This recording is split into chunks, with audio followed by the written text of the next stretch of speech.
Halo teman, terima kasih sudah mampir dan subscribe channel Gila Novel. Mari silahkan dilanjut nontonnya. Bab 66. Mendengar tentang taruhan lagi, kelopak mata Lina berkedut hebat. Baru saja dia kalah dari Robert, karena tidak percaya pada kemampuan Robert yang membuatnya kalah total. Sejauh ini, hanya beberapa menit berlalu sejak dia memenuhi janji taruhannya, berlutut minta maaf kepada Robert. Dua orang sedang asyik berbicara dan secara mengejutkan, Robert lagi-lagi mengusulkan bertaruh. Sekarang, Lina, benar-benar mengakui kemampuan pribadi, koneksi dan lainnya dari Robert. Akan tetapi, kali ini, jelas bahwa ini tidak ada hubungannya sama sekali dengan koneksi. Karena Lina baru saja mengetahui ada seseorang dari keluarga Tan yang sedang menyelidiki Robert. Jadi bisa dipastikan, mereka tidak mengenal Robert. Meski mungkin kenal, pasti tidak dekat. Kalau tidak, mustahil untuk menginvestigasi latar belakang Robert dengan energi yang sangat besar. Bahkan telah diperhatikan oleh James, orang dengan koneksi paling banyak.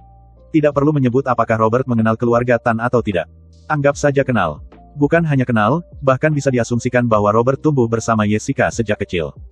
Keduanya saling mengenal sejak kecil dan merupakan teman baik. Bahkan dengan hal seperti ini, Lina masih merasa bahwa Robert hanya berbicara omong kosong. Kali ini bukanlah Lina yang tidak percaya pada Robert, tetapi dia percaya pada Jessica, percaya pada keluarga Tan. Jessica adalah keberadaan yang diketahui oleh seluruh kota Wistoria. Reputasi wanita tercantik di kota Wistoria bukanlah tanpa alasan. Lina, serta keluarga Angkirawan dan bahkan James, meskipun mereka tidak memiliki hubungan apa-apa dengan keluarga Tan.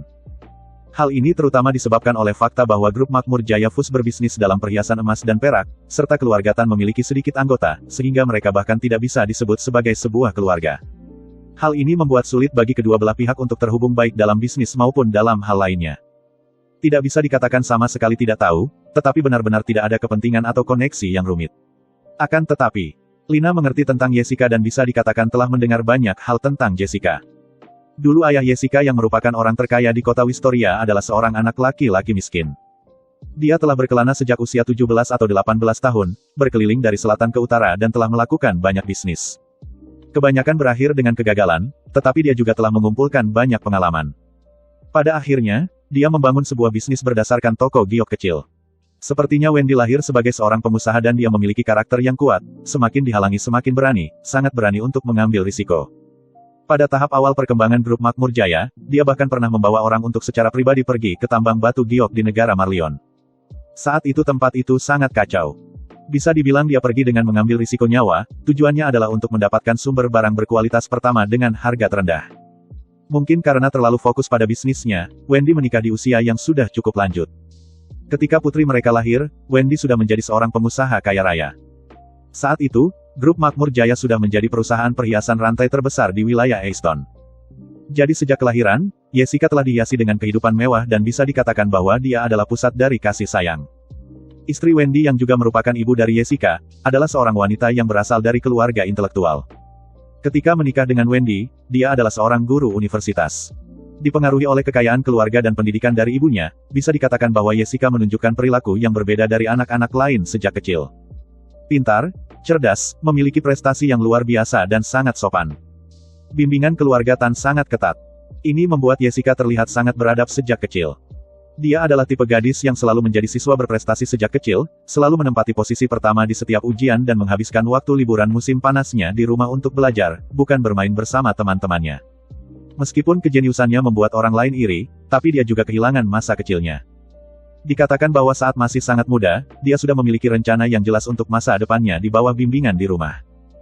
Saat SMP, Jessica telah membantu merancang beberapa model perhiasan untuk keluarga dan berhasil mendapatkan penjualan yang baik yang menerima pujian dari banyak orang.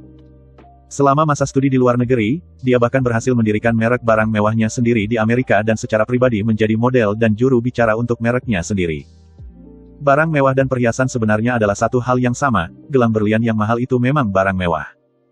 Jadi, saat Yesis mendirikan merek barang mewah di luar negeri, itu bisa dibilang sebagai langkah awal, sebagai persiapan untuk mewarisi bisnis keluarga di masa depan. Sejak lahir, Jessica sudah diberi harapan besar. Karena dia adalah anak tunggal dari Wendy dan istrinya. Selama bertahun-tahun Lina tinggal di kota Wistoria, Lina telah mendengar banyak sekali legenda tentang Jessica. Di antara semua itu, yang paling terkenal adalah peristiwa 2 tahun lalu ketika Wendy hampir membuat penawaran pernikahan secara publik. Jessica sesusia dengan Lina, mereka berdua berusia 27 tahun saat ini. Namun, hari lahir Jessica lebih awal dibanding Lina, jadi bisa dibilang Jessica sedikit lebih tua. Sedangkan Wendy, tahun ini sudah berumur 56 tahun. Sebenarnya usianya tidak tergolong terlalu tua, normal jika dia bisa hidup 20 tahun lagi tanpa ada masalah. Namun kondisi kesehatan Wendy selalu tidak baik. Dia telah bekerja terlalu keras untuk grup Makmur Jaya selama bertahun-tahun, sering kali ada acara sosial dan 2 tahun lalu dia bahkan telah menjalani operasi besar di rumah sakit. Meskipun tidak ada yang terjadi setelah itu, semua orang tahu karena alasan kesehatan, Wendy sangat ingin putrinya segera mengambil alih. Dia takut tiba-tiba dia tidak bisa lagi dan putrinya belum sepenuhnya mengendalikan perusahaan, itu dapat menciptakan kekacauan. 2 tahun lalu, Jessica berusia 25 tahun. Tak lama setelah Wendy menjalani operasi besar dan berhasil pulih sepenuhnya. Keluarga Tan mulai mengatur kencan buta untuk Jessica. Benar. Ternyata Jessica butuh perjodohan. Karena sebelumnya keluarga sangat ketat dengan Jessica, dia tidak pernah berpacaran dan tidak tahu bagaimana cara berpacaran. Pria sebayanya sama sekali tidak bisa mendekatinya. Bahkan ketika dia belajar di luar negeri, ibunya tetap mengirim orang untuk mengawasinya, khawatir dia akan terpengaruh oleh budaya luar. Situasi ini mengakibatkan tidak mungkin ada pria di sekitar Jessica. Pada awalnya, keluarga Tan sangat melindungi Jessica dari cinta, tidak membiarkannya berpacaran. Namun, ketika Jessica sudah berusia 25 tahun, keluarga Tan mulai menjadi sangat cemas. 25 tahun bukanlah usia yang muda lagi. Banyak gadis akan mendapatkan tekanan untuk menikah, bahkan Lina. Jika dia tidak melawan, dia akan menikah dengan Stephen ketika berusia 23 tahun. Tentu saja, keinginan mendadak dari keluarga Tan untuk menikahkan Jessica ada hubungan yang sangat besar dengan kondisi kesehatan Wendy. Pernikahan yang diatur untuk Jessica tidak berjalan dengan baik. Bukan karena kondisi Jessica yang buruk, tetapi karena kondisinya sangat baik dan syarat-syarat lain yang diajukan oleh keluarga Tan terlalu ketat. Pertama-tama, orang itu harus menjadi orang yang bisa diterima oleh Jessica. Jika tidak, kelak pasti akan menjadi masalah besar. Pada titik ini, keluarga Tan masih sangat menghargai pendapatnya. Selanjutnya, bagi mereka yang memiliki aset kurang dari 20 triliun tidaklah bisa melihat wajah Jessica, harus lebih dari 20 triliun. Kemudian, usia yang terlalu muda tidak diperbolehkan, begitu juga dengan usia yang terlalu tua. Dia harus memiliki kesehatan yang baik. Penampilan biasa-biasa saja tidak masalah, tetapi jangan terlalu jelek. Oh, satu lagi. Pasangan yang dijodohkan haruslah pemuda yang tampan dan berbakat, yang berarti tidak hanya keluarga kamu yang harus hebat, tapi kamu sendiri juga harus hebat. Kamu harus mampu membantu Jessica menjalankan perusahaan. Terakhir dan yang paling penting, serta yang paling tidak dapat diterima, yaitu masuk ke dalam keluarga mereka. Jika menikah dengan Jessica, kamu harus bergabung dengan keluarga Tan. Kelak saat memiliki anak, beri mereka marga Tan. Jika memisahkan syarat ini, tentu saja bisa menemukan yang cocok. Bagaimanapun, penampilan dan latar belakang keluarga Jessica layak. Akan tetapi kalau melihat itu berdasarkan syarat yang lain, itu hampir mustahil. Bukan karena tidak mampu, pria mana yang bersedia bergabung ke dalam keluarga? Pria seperti apa yang mau bergabung ke dalam keluarga? Meskipun ada pria yang mahir dan bersedia menjadi menantu, keluarganya pasti tidak akan setuju. Itu akan menjadi bahan tertawaan di dalam komunitas mereka. Ini bukan masalah harga melainkan masalah reputasi. Ini adalah sesuatu yang akan dibicarakan dan dijuluki seumur hidupmu. Permintaan keluarga Tan kepada menantu pria mereka adalah memiliki kemampuan, latar belakang yang baik, tubuh yang sehat, penampilan menarik dan bersedia bergabung ke dalam keluarga. Beberapa syarat ini, kecuali untuk satu syarat mengenai menikah masuk keluarga perempuan, ditentukan oleh Wendy. Sisanya ditetapkan oleh ibu Jessica. Tidak ada yang bisa mengubahnya. Ini hampir menjadi sebuah drama. Pada awalnya, beberapa orang tidak mengetahui kondisi keluarga Tan dan hampir saja berbaris di ambang pintu rumah keluarga Tan. Akan tetapi setelah berita tersebar, tidak ada orang yang pergi lagi. Orang biasa tidak bisa pergi, yang tidak biasa. Tidak ada yang akan pergi. Mereka juga sangat kaya raya, hanya orang gila yang akan bersedia bergabung ke dalam keluarga Tan. Kemudian, muncul pemberitaan tentang Wendy yang menyatakan sedang mencari calon menantu. Namun, hanya beberapa hari setelah rumor tersebut muncul, Wendy kembali membantah hal tersebut di depan publik. Lalu semuanya menjadi tenang. Jessica masih lajang dan tidak ada desas-desus skandal apapun. Oke. Setelah berulang kali mempertimbangkan berbagai kemungkinan, Lina berkata kepada Robert. Bab 67. Lina benar-benar keras kepala. Namun kali ini, dia benar-benar telah mempertimbangkan dengan matang dan telah memikirkan segala kemungkinan dan asumsi, tetapi bagaimanapun dia pikirkan, itu tampaknya mustahil. Dia bahkan sudah berpikir apakah Robert akan menjadi teman baik dengan Wendy. Di bawah asumsi ini pun dia merasa itu tidak mungkin. 3 alasan utama. Pertama, tidak mungkin bagi keluarga Tan untuk mundur, menantu pria harus mengikuti standar mereka.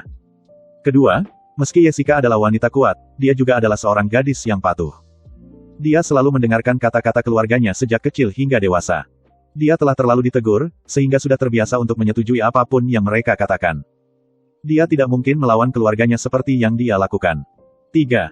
Titik penting ketiga. Robert, pasti, tidak akan pernah masuk ke dalam keluarga mereka. Lina bukan hanya memiliki kepercayaan pada keluarga Tan, dia juga memiliki kepercayaan pada Robert. Bagaimana mungkin seorang pria seperti Robert yang sangat berbakat, sangat mampu dan tidak pernah menyerah bisa menjadi menantu mereka?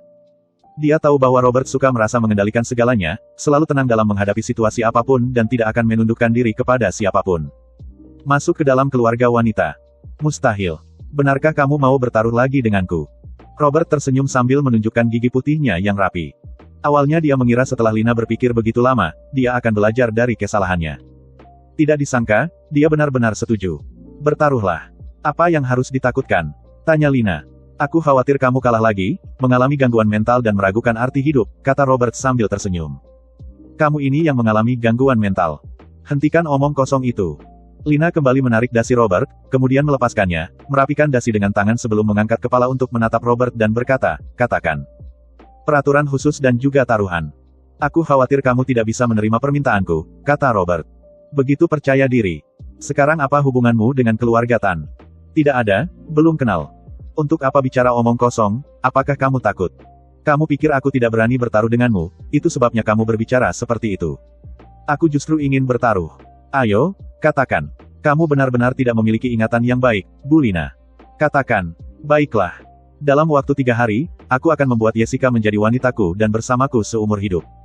Aku beri kamu 30 haril. Tidak, 3 hari sudah cukup. Okelah, kamu hebat.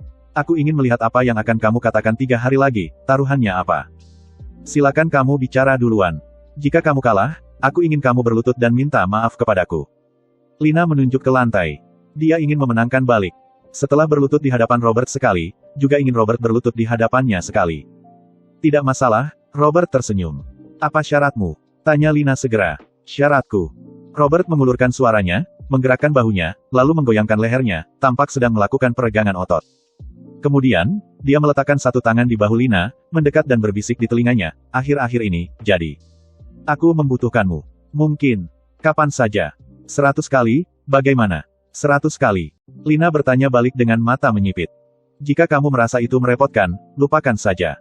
Tidak usah bertaruh, kata Robert, seolah-olah dia benar-benar tidak ingin bertaruh dengan Lina.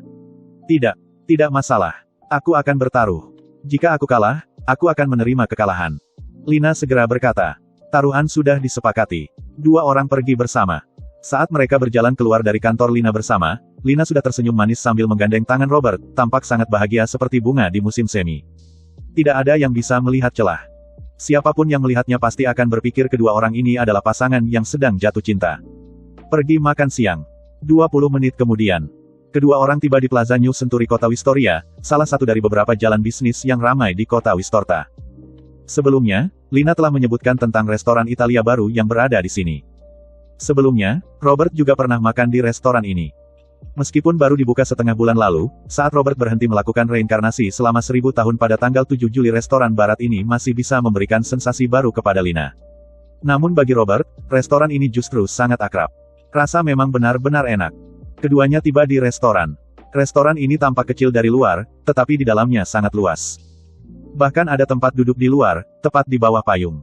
Ada beberapa meja lagi, ditambah dengan gaya dekorasi yang unik, secara keseluruhan memberikan kesan seolah-olah sedang berlibur di negara asing. Cuaca cukup bagus. Keduanya langsung memilih meja di luar pintu dan duduk di bawah payung. Angin kecil berhembus, cukup nyaman. Mereka memesan daging sapi dengan saus tuna, pasta Italia, sup makanan laut dan salad. Saat menunggu makanan datang, mereka mengobrol santai. Sebenarnya, Robert dan Lina tidak perlu makan bersama setiap hari. Mereka hanya pura-pura menjadi pasangan dalam berakting. Namun, jika Robert dan Lina ada waktu, maka mereka seharusnya makan bersama dan mereka harus makan di tempat umum. Ini baru, asli. Namun, kedua orang ini hari ini tidak sengaja bertemu dengan seorang bos kaya untuk memperluas pengaruh mereka. Mereka hanya makan siang bersama, jadi mereka memilih tempat ini, bisa dibilang pilihan acak. Di sini sangat sulit untuk bertemu dengan pengusaha kaya kelas atas tersebut. Bukan karena kelasnya tidak cukup, melainkan karena para pengusaha super kaya lokal kebanyakan berusia 40 atau 50 tahun ke atas, dan mereka tidak terbiasa dengan makanan barat. Belum lagi restoran barat bukanlah tempat yang tepat untuk menerima tamu. Meskipun kamu mungkin suka makanan barat, tidak ada jaminan bahwa klien kamu juga suka. Ini tidak pasti. Tidak ada yang mengganggu dan sangat sulit bagi orang untuk mengenal Lina di sini, jadi Lina sangat santai. Aku benar-benar harus berterima kasih padamu, kontrak telah ditandatangani dengan lancar dan biaya dukungan pun sangat rendah. Oh ya. Lina berkata sambil mengambil ponselnya dan mengetik sesuatu dengan cepat. Ding. Robert telah menerima pesan singkat, pesan masuk dari bank, 40 miliar. Terima kasih, Bu Lina. Robert melihat ponselnya dan tersenyum. Sampai tahap ini, dia masih memanggil Lina sebagai Bu Lina. Lina mulai merasa sedikit tidak nyaman. Bisakah kamu jangan memanggil aku Bu Lina? Kita sudah sangat akrab. Selain itu, ada begitu banyak orang di sini. Kalau ada orang yang kenal mendengar, itu akan mengungkapkan identitasku. Baiklah. Lina, kata Robert, lalu tertawa. Permisi. Itulah yang diucapkan oleh pelayan restoran yang datang keranjang membawa minuman. Dua orang itu tidak memesan alkohol. Mereka memesan jus. Semangka dan jus jeruk. Pelayan itu meninggalkan 2 gelas jus dan kemudian pergi. Lina mengambil gelas besar jus jeruk, mengambil sedotan dan meneriuputnya, kemudian mengerutkan kening. Setelah meneguk sebotol jus semangka, Robert memperhatikan ekspresi Lina dan bertanya, ada apa? Terlalu asam, kamu coba. Kata Lina sambil memberikan jus jeruk kepada Robert. Robert menerima dan mencoba menyeruput melalui sedotan, memang sangat asam. Dia tahu jus jeruk di sini sangat asam dan tahu Lina tidak suka sesuatu yang terlalu asam, jus yang baru saja dia pesan secara langsung pun demikian. Ini asam, minumlah ini, kata Robert sambil meletakkan jus jeruk dan mengambil segelas besar jus semangka untuk diberikan kepada Lina. Lina mengambilnya, menyeruput jus semangka yang biasa dia minum dan raut wajahnya tampak sangat puas. Sedotan itu sudah kupakai, kamu tidak merasa jijik kan? Tanya Robert sambil tersenyum. Bab 68. Jijik. Kita adalah sepasang kekasih, apa ada masalah dengan itu? Jawab Lina, lalu memalingkan kepala untuk melihat ke plaza yang penuh dengan orang yang datang dan pergi sambil bergumam, bukan seperti kita belum pernah berciuman. Oh ya. Seolah teringat pada sesuatu, Lina tiba-tiba duduk tegak dengan siku menekan meja, mendekat dan menurunkan suaranya sebelum berkata-berkata, kemarin aku mengirimkan seseorang ke kabupaten rumahmu. Robert terkejut. Cepat atau lambat, Stephen akan segera mengenalimu. Mungkin keluargamu akan terancam, aku telah mengirim seseorang untuk melindungi mereka tanpa mereka sadari. Tidak akan mengganggu kehidupan mereka. Stephen tidak memiliki banyak koneksi di kota Wistoria. Jika dia mengirim orang, aku pasti akan tahu terlebih dahulu. James akan memberitahuku, tidak akan ada masalah. Robert merasa agak terkejut. Ternyata Lina langsung mengaturnya. Tentang masalah melindungi keluarga dari bahaya, Robert telah memikirkannya. Dia tidak terburu-buru dalam hal ini karena Stephen tidak akan begitu cepat. Dia masih berpikir untuk menunggu sampai dia memiliki lebih banyak koneksi dan mempertimbangkan koneksi mana yang akan digunakan untuk mengaturnya. Belum tentu Lina. Akan tetapi karena Lina telah mengatur semua ini dan dia yang mengambil inisiatif, ini tentu saja sangat baik. Kamu baik sekali. Robert juga menekan siku di atas meja, tubuhnya membungkuk ke depan, dengan ini mereka menjadi lebih dekat dan suara saat berbicara bisa lebih rendah. Robert kembali bertanya kepada Lina tentang detail spesifik sebenarnya bagaimana dia mengatur semuanya. Ini memang tidak bisa dikerjakan sembarangan. Meski Robert memiliki kemampuan untuk mengatur ulang waktu, walaupun suatu hari keluarganya tiba-tiba mengalami kecelakaan, dia masih bisa mengatur ulang hari itu. Namun, dia masih tidak ingin keluarganya terluka, meskipun bisa mengaturnya ulang. Dalam siklus 1000 tahun sebelumnya, Robert telah pulang ke rumah terlalu banyak kali. Selalu mencari momen yang berbeda untuk pulang, sehingga waktu pertemuan berbeda. Kalimat pertama berbeda dan yang diucapkan setelahnya akan berbeda. Setiap kali mencoba untuk pulang pada momen yang berbeda, pertemuan berlangsung pada saat yang berbeda, kata-kata pertama yang keluar juga berbeda dan ucapan yang diikuti setelahnya juga berbeda. Selalu kembali pada titik waktu yang tidak sama, berarti waktu bertemu menjadi tidak sama, frase pembuka berbeda dan begitu juga percakapan yang muncul sesudahnya. Dia pernah menempatkan harapan untuk tidak menjadi gila pada keluarganya. Akan tetapi, itu tidak berhasil. Sama sekali tidak berguna. Bukan masalah keluarga, tetapi masalah pengulangan. Tak peduli seberapa dia mengubah titik waktu, kehidupan sehari-hari keluarga tetap begitu. Pada dasarnya tidak akan berubah, jadi tetap saja ini masih merupakan pengulangan. Mengulangi terlalu banyak kali akan menjadi membosankan dan jika bosan akan menjurus ke gila. Robert dan Lina mendekat sambil berbisik satu sama lain, seperti pasangan muda yang sebenarnya yang berbisik. Tiba-tiba muncul suara keras seorang pria di samping. Sayang, lihat tempat ini bagaimana. Ini baru dibuka, masakan Italia. Aku sudah mencobanya minggu lalu, rasanya lezat. Sayang, pernahkah kamu makan masakan barat sebelumnya? Seorang pria parubaya yang mengenakan topi baseball, agak gemuk tetapi cukup tampan tengah berbicara dengan seorang gadis muda yang memakai riasan tebal dan beraroma parfum kuat, berdiri di depan pintu restoran. Bagus, bagus, di sini saja. Aku belum pernah makan masakan Italia di restoran, mari kita duduk di luar. Wanita dengan riasan tebal itu tampak sangat senang, suaranya sangat menggoda, kedua orang itu duduk di sebelah. Saat memesan makanan pun mereka berbicara dengan keras. Pria itu bahkan berani mengayunkan tangannya, mengatakan hal-hal seperti, pesan saja apa yang kamu inginkan, dengan lantang. Setelah memesan makanan, kedua orang tersebut masih berbicara dengan sangat keras. Gadis itu dengan riasan tebal tiba-tiba menekan pria parubaya itu, kamu bilang kamu datang seminggu yang lalu, tapi, aku tidak tahu. Apakah kamu datang dengan si istrimu yang membosankan itu? Bukankah kamu bilang ingin bercerai? Pria parubaya bergegas berkata, sayang, dengarkan aku. Kita akan bercerai, tapi kita tidak bisa menghindari kesibukan dan masalah harta belum diselesaikan. Kita masih tidak bisa bercerai sekarang. Pelankan suaramu, jangan bicara tentang ini. Kamu selalu bilang begitu setiap waktu. Sayang, jangan marah, nanti aku akan membawamu membeli tas. Beberapa meja pelanggan di luar restoran yang mengerutkan kening karena mereka berbicara dengan suara keras, semua sudah paham. Ternyata itu hanya seorang pria tua yang tidak setia membawa wanita lain untuk makan malam. Robert dan Lina juga dikejutkan sampai alisnya berkerut karena keributan. Membuat kebisingan keras di tempat publik, sama sekali tidak menunjukkan etika yang baik.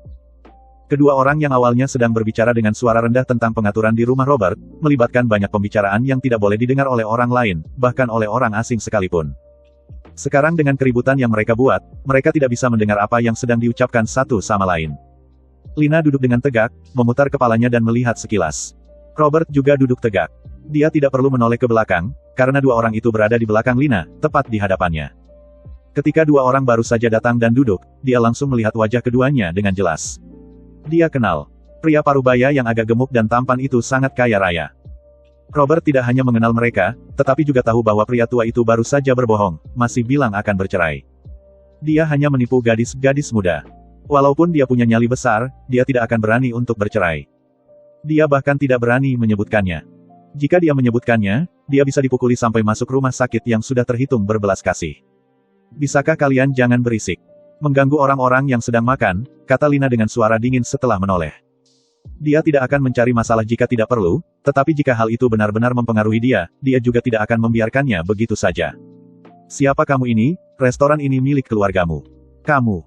Pria parubaya itu langsung memaki tanpa ada tata krama, sangat tidak beretika dan terkesan sangat ingin menjaga reputasinya. Akan tetapi saat dia melihat wajah Lina, suaranya langsung terhenti. Ekspresi marah di wajahnya langsung berubah menjadi senyuman, maafkan aku, wanita cantik, kita akan bicara lebih pelan. Maaf semuanya, maaf. Bukan hanya meminta maaf kepada Lina, dia bahkan berdiri dan meminta maaf kepada beberapa meja tamu lainnya. Penampilan yang sangat beradab. Jika dia tidak menggunakan pandangan mata yang penuh hasrat kepada Lina, itu dapat dianggap sebagai kesadaran dan kemampuan untuk memperbaiki kesalahan. Akan tetapi hanya karena Lina sangat menarik dan menarik hingga tingkat tertentu, dia baru mengubah sikapnya. Matanya mengkhianatinya. Lina malas menanggapinya. Dia membalikan kepalanya untuk melihat Robert, lalu mengambil jus semangka dan menyesapnya. Seorang pria parubaya yang tampan meminta maaf dan duduk, tetapi gadis yang berdandan tebal itu tidak mau berhenti. Gadis cantik apa? Apa yang kamu lihat? Gadis dengan riasan tebal itu berkata dengan marah. Aku tidak melihat apa-apa, sayang. Ini salah kita telah mengganggu orang lain. Kamu tidak selalu berbicara seperti ini, bukan? Menakjubkan, bagaimana ketika kamu melihat wanita yang cantik dan berubah menjadi seorang pria sopan? Apakah kamu tertarik padanya? Tidak? Kamu adalah wanita kesayanganku yang paling aku cintai, wanita lain di mata aku hanya sampah. Oh ya. Lalu kenapa suaramu tetap rendah? Apakah kamu berencana untuk mengejarnya? Iya. Aku berbicara keras Iho. Berhentilah berisik, bisa tidak? Pria parubaya tampan itu berteriak keras. Wajahnya tampak marah, membuat gadis dengan riasan tebal langsung menciut dan tidak berani berkata lebih banyak lagi, namun dia memalingkan wajahnya tanpa memerhatikan pria parubaya itu. Sepertinya akan terjadi perang dingin. Sayang, jangan marah lagi. Makanannya akan datang, coba lihat apa lagi yang kamu mau, kita pesan. Pria parubaya yang tampan merayu lagi. Kamu jatuh cinta pada wanita jalang itu kan? Kata gadis dengan riasan tebal sambil memalingkan kepala, kemudian menoleh ke arah sosok Lina, jangan hanya melihat dia berpakaian sangat elegan, mungkin dia adalah seorang penjual properti gadungan yang mungkin sudah tidur dengan berapa banyak klien. Dasar, sampah apapun mau kamu pungut. Gadis dengan riasan tebal itu berkata sambil menatap punggung Lina dengan penuh iri hati yang terpancar dari matanya. Lina telah merasa sangat terganggu sejak awal. Setelah mendengar kata-kata dari gadis dengan riasan tebal itu, dia tiba-tiba saja langsung berdiri. Saat dia berdiri, pengawal yang tidak jauh dari situ juga bangkit pada saat yang sama, berjalan cepat menuju pintu restoran. Lina memegang gelas jus semangka, tetapi tidak mengangkatnya. Karena Robert telah menahan tangannya. Lina menatap Robert. Aku yang akan melakukannya. Robert tidak memberikan suara, tetapi dia tersenyum dan membuat gerakan bibir kepada Lina. Setelah berbicara, tangan lainnya mengambil ponsel, mengetik isi pesan pendek dengan mahir menggunakan satu tangan, suamimu sedang berkencan dengan wanita lain, alamatnya adalah. Dia sekali lagi mengetik nomor asing dan mengirimkannya. Selesai. Tunggu momen seru ini. Mungkin karena tahu terlalu banyak orang dan banyak hal, Robert merasa bisa membangun koneksi di mana saja dan melalui apa saja. Kali ini juga sama.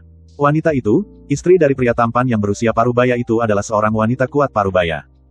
Dalam hal koneksinya secara pribadi, dia hanya bisa dianggap sebagai seseorang dengan koneksi tingkat kedua, hampir sama dengan Richie yang pasif. Namun, keluarganya di kota Wistoria sangat luar biasa. Bab 69. Setelah mengirim pesan singkat, Robert mengedipkan mata pada Lina. Lina menarik napas dalam-dalam, lalu duduk lagi.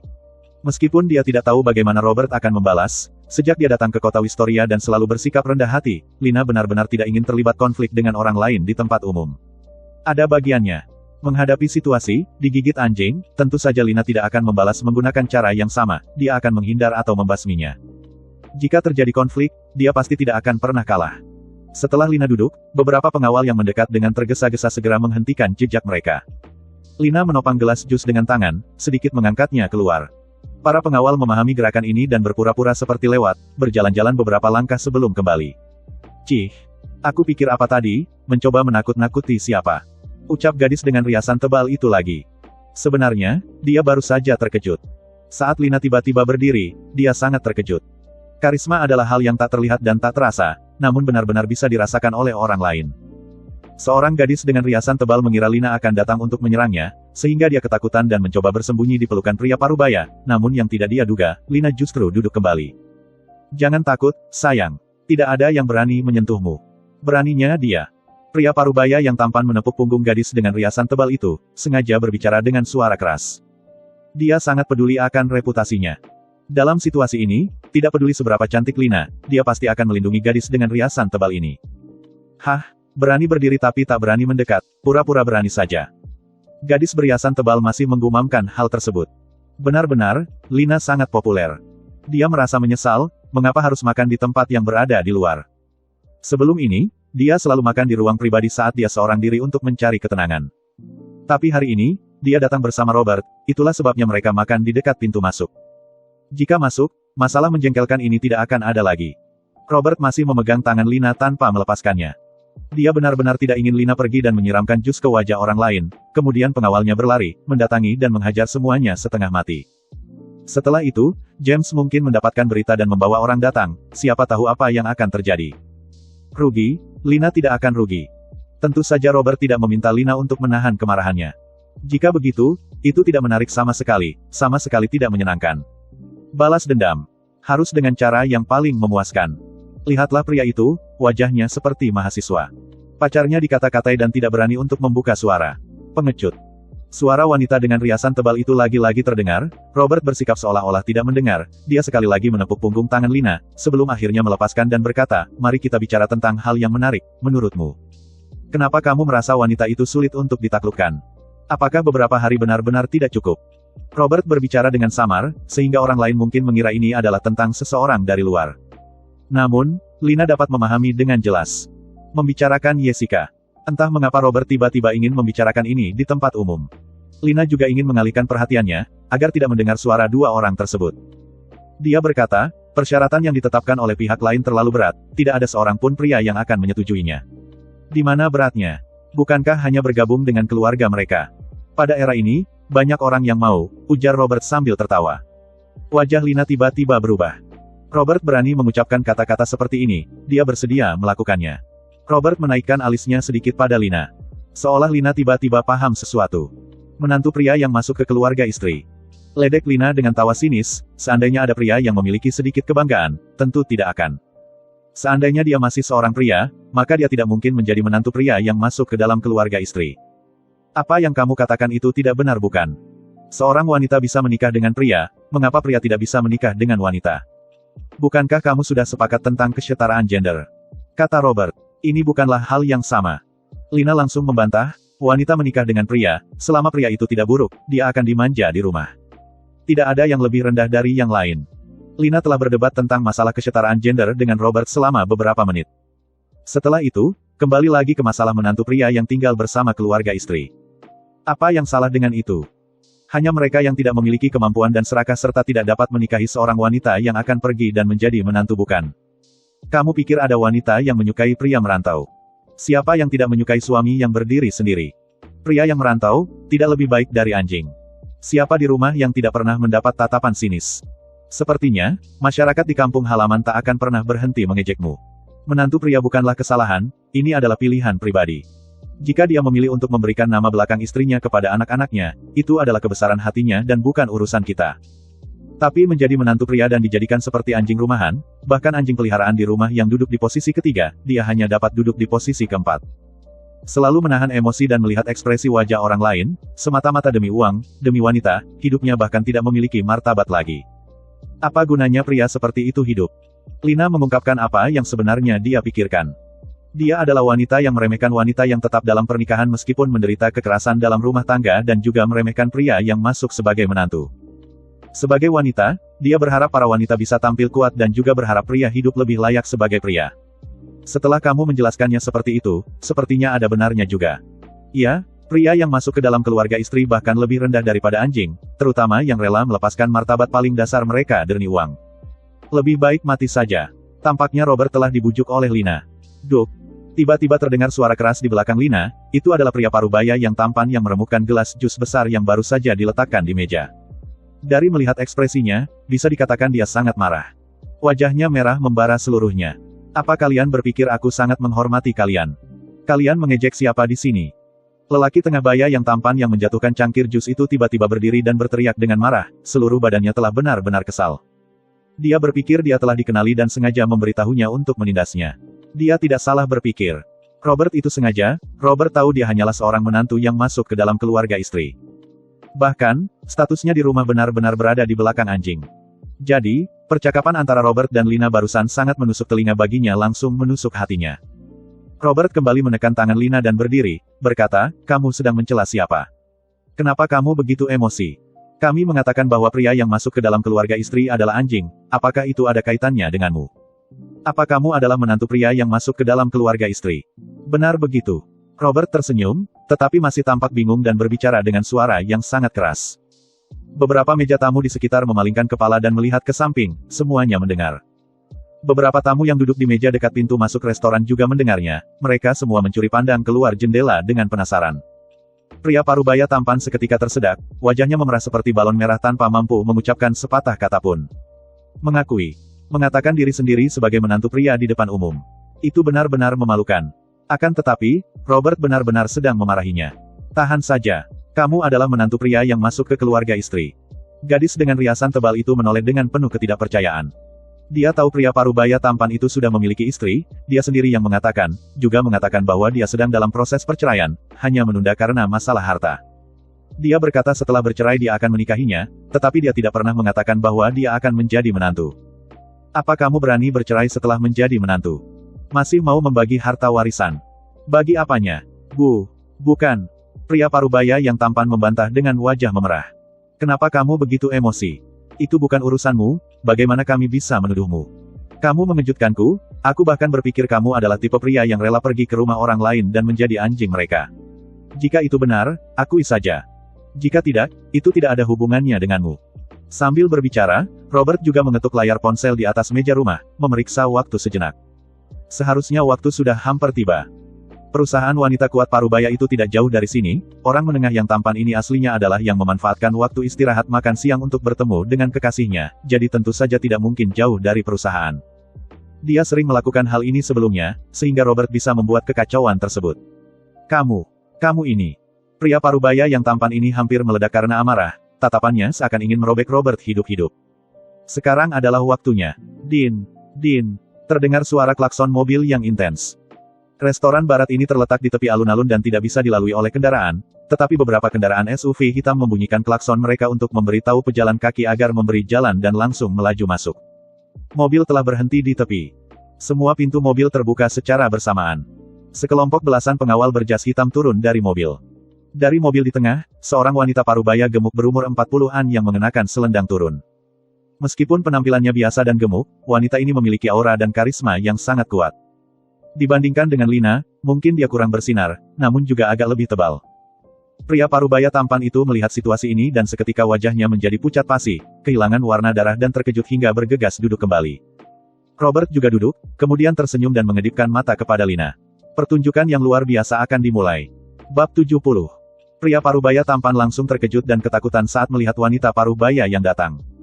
Wanita kelas atas parubaya turun dari mobil dan langsung menatap tajam dengan wajah yang tenang namun sorot mata penuh aura membunuh.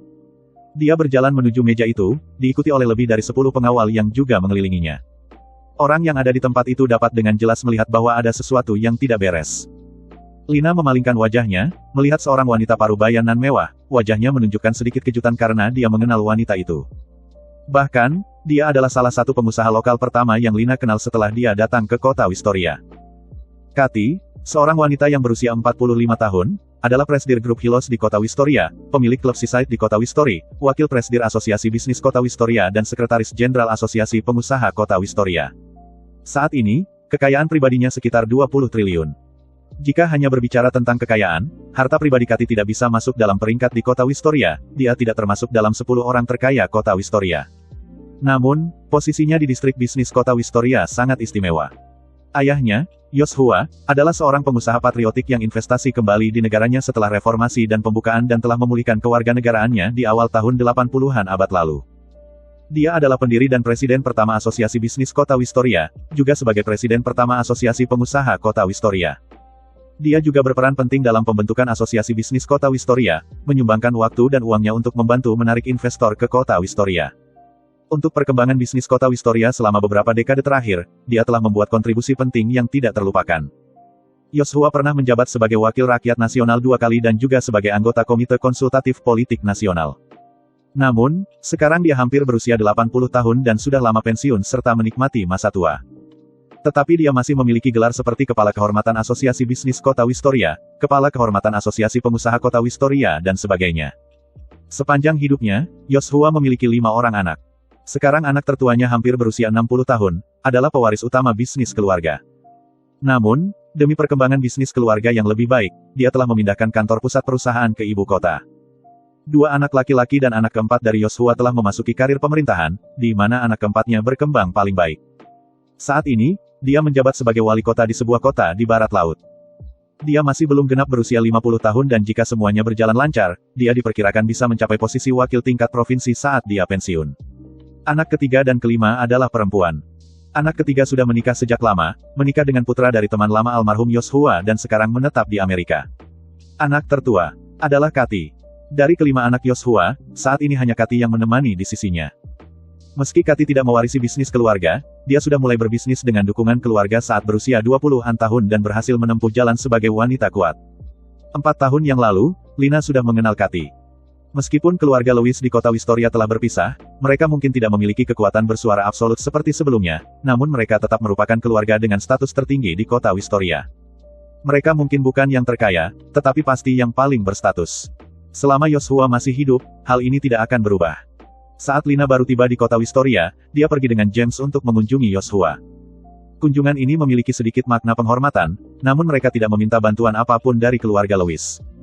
Mereka hanya datang sebagai anggota generasi muda untuk memberi salam dan menyapa agar kelak tidak menimbulkan masalah yang tidak perlu. Yoshua dan tuan besar dari keluarga Angkirawan mengenal satu sama lain. Meskipun bahkan pada puncak posisi Yoshua, dia masih tidak dapat dibandingkan dengan sang tuan besar keluarga Angkirawan, tetapi mereka masih tergolong orang yang kenal dengan baik. Alasan awal mengapa James memilih untuk berkembang di kota Wistoria adalah karena adanya hubungan tertentu antara tuan besar keluarga Angkirawan dan Yoshua.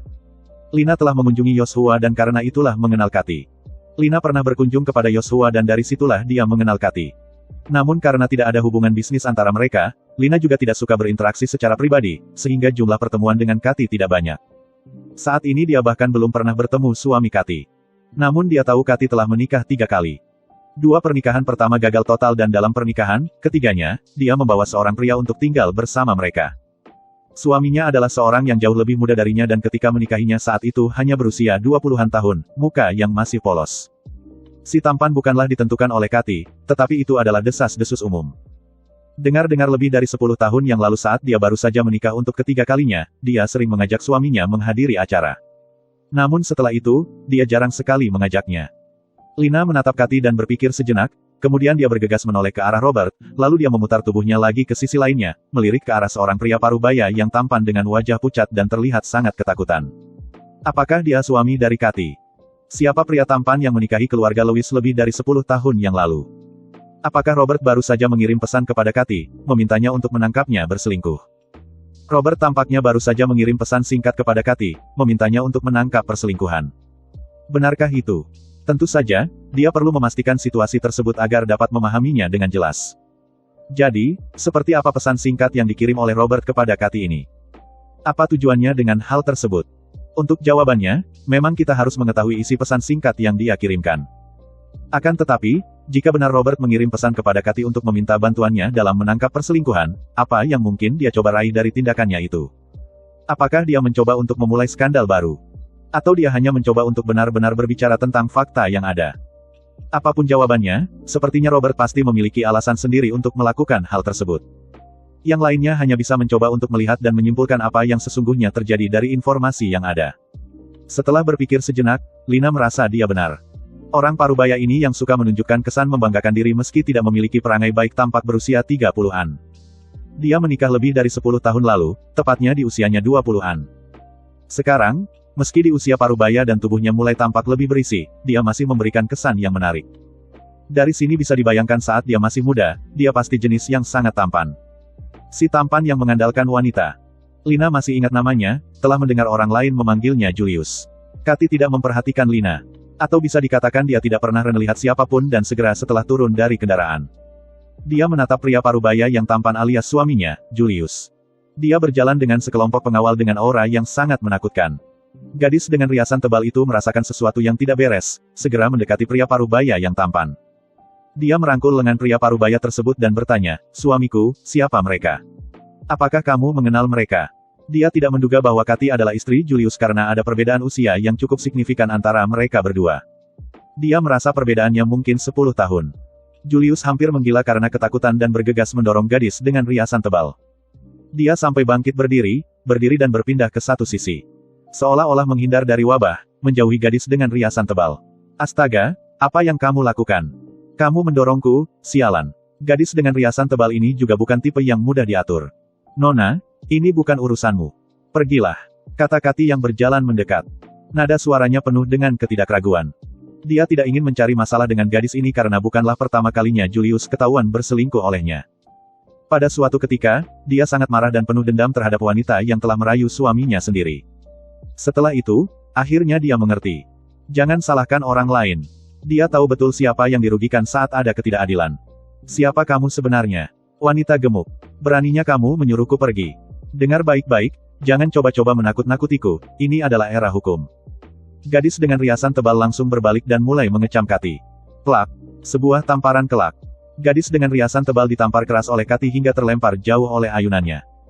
Gadis itu jatuh tersungkur, merobohkan kursi dan jatuh ke lantai dan sepenuhnya tercengang karena pukulan itu. "Pergi!" seru Kathy dengan tatapan dingin dan sinis. Gadis dengan riasan tebal tidak hanya tertampar hingga bingung, tetapi juga sangat ketakutan. Dia tergolek di lantai dan merosot ke belakang. Beberapa pengawal Kathy langsung bergerak, menarik orang tersebut dan langsung membawanya ke tepi jalan yang berjarak lebih dari 10 meter seperti membuang sampah. Mereka melemparkannya lagi. Kathy tidak lagi melirik gadis dengan riasan tebal itu.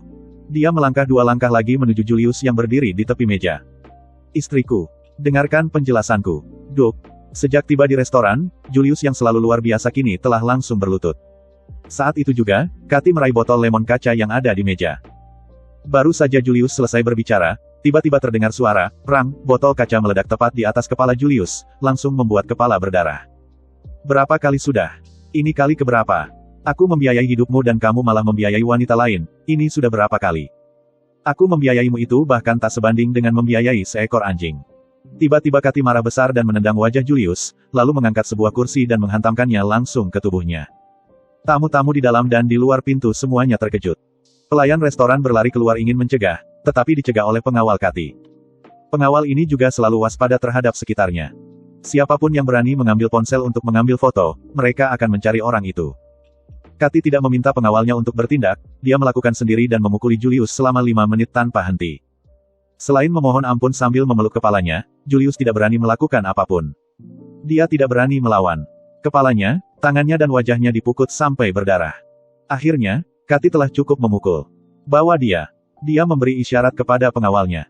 Pengawal itu mendatangi Julius yang berpura-pura dan berencana untuk membawanya naik ke mobil. Kathy sama sekali tidak peduli pada pandangan orang di sekelilingnya, dia lagi-lagi mengambil ponselnya dengan acuh tak acuh dan menelepon sebuah nomor. Dia tidak tahu siapa itu, tetapi menduga pasti baru saja berada di dekatnya, jadi dia menelepon untuk melihat apakah orang tersebut masih ada di sana atau tidak. Kring. Tepat beberapa meter di sebelahnya, ponsel yang Robert letakkan di meja berdering.